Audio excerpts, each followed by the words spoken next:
दोस्तों आज हम कुछ ऐसी आदतों के बारे में बात करेंगे जो कि अगर आप में भी है तो आपको तुरंत बदल लेनी चाहिए। मुझे घर से निकले हुए 20 साल हो चुके हैं और घर से निकलने का कारण था खुद के पैरों पर खड़ा होना और खुद का नाम बनाना। अपने 20 साल के एक्सपीरियंस में मैंने जो भी सीखा है उसमें से कुछ आदतों के बारे में आज मैं बात करूंगा। आप जरूर ध्यान से सुनना, अगर वो आदतें आप में भी हैं तो उसको तुरंत बदल लेना। और ये वीडियो एंड तक जरूर देखना और अगर अच्छी लगे तो चैनल को सब्सक्राइब करना ना भूलना। तो सबसे पहले हम बात करेंगे जो कि रॉबर्ट कियोसाकी की book rich dad poor dad में बड़े अच्छे से समझाया गया है। रॉबर्ट ने उस बुक में बताया है कि जो पुअर माइंडसेट वाले लोग होंगे वो कैसे सोचते हैं।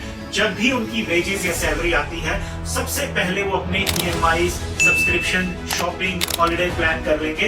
ये सब करने के बाद अगर उनके पास कुछ पैसा बचा फिर वो इन्वेस्ट करने के, फिर वो सेविंग करने का सोचेंगे। और ये घर घर की कहानी है मेरे दोस्तों कि ये सब खर्चे करने के बाद आपके पास पैसा कभी बचता ही नहीं है। हालांकि जो दूसरी तरफ जो रिच माइंडसेट वाले लोग, जो अमीर माइंडसेट वाले लोग होंगे वो हमेशा उल्टा सोचेंगे गरीब माइंडसेट वाले से। वो क्या करेंगे कि अपनी सैलरी आने पर 10% वो पहले निकाल लेंगे, उसके बाद जो पैसा बचेगा उससे वो प्लान करेंगे। ऐसा करने से आप गारंटी दे रहे हैं कि आपका सैलरी का कुछ पार्ट पहले हमेशा सेविंग या इन्वेस्टमेंट में जा रहा है। अब आप सोचोगे कि ऐसा करना तो बहुत मुश्किल है।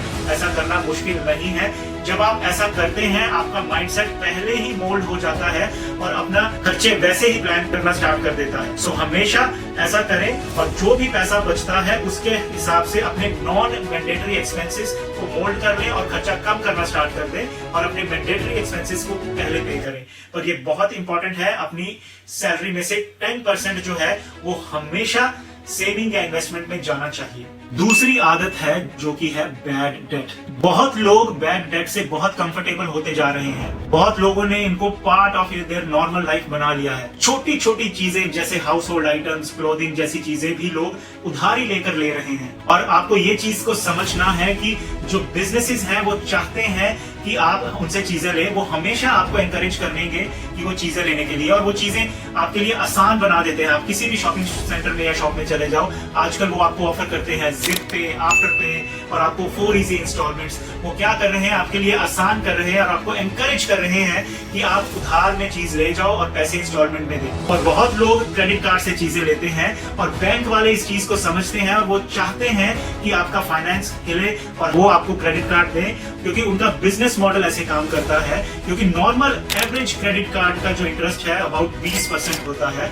और अगर आप कोई पेमेंट डिफॉल्ट करते हैं या मिस करते हैं उसके डिफॉल्ट चार्जेस अलग से होते हैं। सो आपको हमेशा stay away from the bad debt और कभी भी हॉलिडेज या इस तरह की चीजें प्लान या शॉपिंग प्लान ना करें कि आप क्रेडिट कार्ड से या जिप पे या इधर उधर से पैसे लेकर पे कर रहे हैं। ये तभी प्लान करें जब आपके पास एक्चुअल में अकाउंट में पैसा पड़ा है। आदत नंबर 3, आपके पास हमेशा 3 से 6 महीने का बफर जरूर होना चाहिए। मेजॉरिटी ऑफ लोगों के पास 3 से 6 महीने का बैंक बैलेंस होता ही नहीं है, क्योंकि वो बुरे वक्त के लिए कभी भी रेडी ही नहीं होते। सॉरी टू से, पर मैं आपको एक चीज कहना चाहूंगा कि वो सबसे बड़ा मूर्ख इंसान है जो सोचता है कि उसके ऊपर कभी भी बुरा वक्त नहीं आएगा। बुरा टाइम कभी भी किसी के ऊपर भी आ सकता है, और सबसे बड़ा समझदार इंसान वो है जो हमेशा अपने बुरे वक्त के लिए रेडी रहेगा। तो आपके बैंक अकाउंट में कम से कम भी 3 से 6 महीने का बैंक बैलेंस जरूर होना चाहिए जो कि आप यूज कर सके जब when things go wrong। आदत नंबर 4, आपको हमेशा अपनी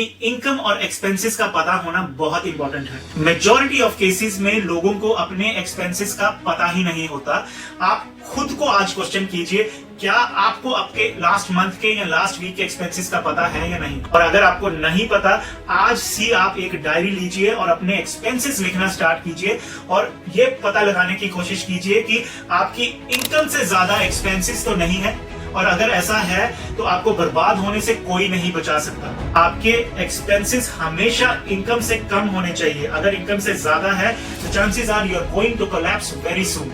आदत नंबर 5, एक्सपेंसिव हॉबीज कभी मत पालो जब तक आपके पास ह्यूज बैंक बैलेंस नहीं है या इनकम आपकी सर्टेन नहीं है। बहुत सारे लोगों को एक्सपेंसिव हॉबीज का शौक होता है। पैसे चाहे अकाउंट में हो ना हो, चीजें एक्सपेंसिव जरूर लेनी है। बहुत लोगों को शो ऑफ करने का मजा आता है, बहुत लोगों को स्टेटस सिंबल मेंटेन करना है, या बहुत सारी लेडीज को मैंने देखा है कि 2.5, 3 लाख के बैग या $5 हजार के एक्सपेंसिव एलवी के बैग लेना।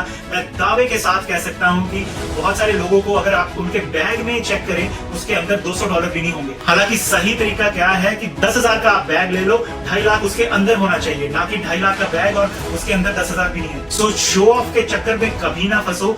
लिक्विड कैश होना आज की डेट में बहुत इंपॉर्टेंट है और एक अलग ही तरह का कॉन्फिडेंस आपके अंदर होता है जब आपके अकाउंट में पैसा होता है। सो इट्स रियली इंपॉर्टेंट कि आपको शो ऑफ के चक्कर में नहीं पड़ना और आपके पास ज्यादा से ज्यादा कैश आपके खुद के पास होना चाहिए। आदत नंबर 6, मेजॉरिटी ऑफ लोगों को पता ही नहीं है कि उनको लाइफ से चाहिए क्या। Be clear in your mind कि what you want in your life. बहुत जल्दी लोग डिस्ट्रैक्ट हो जाते हैं। किसी ने बोला कि भाई नेटवर्क मार्केटिंग की तरफ आ जाओ, तो भाई साहब निकल गए नेटवर्क मार्केटिंग करने। किसी ने बोला कि भाई रियल एस्टेट में बहुत पैसा है, तो भाई साहब ने अपना प्रोफेशन चेंज करके रियल एस्टेट में आ गए। और किसी ने मीठा लॉलीपॉप दे दिया, क्रिप्टो कहा कि भाई साहब चल पड़े क्रिप्टो का पता करना। So it's very important to know कि what you want to achieve in life और आप करना क्या चाहते हैं। किसी एक फील्ड को पकड़ो और उसी में सालों साल मेहनत करो जब तक आपको सफलता हासिल नहीं होती।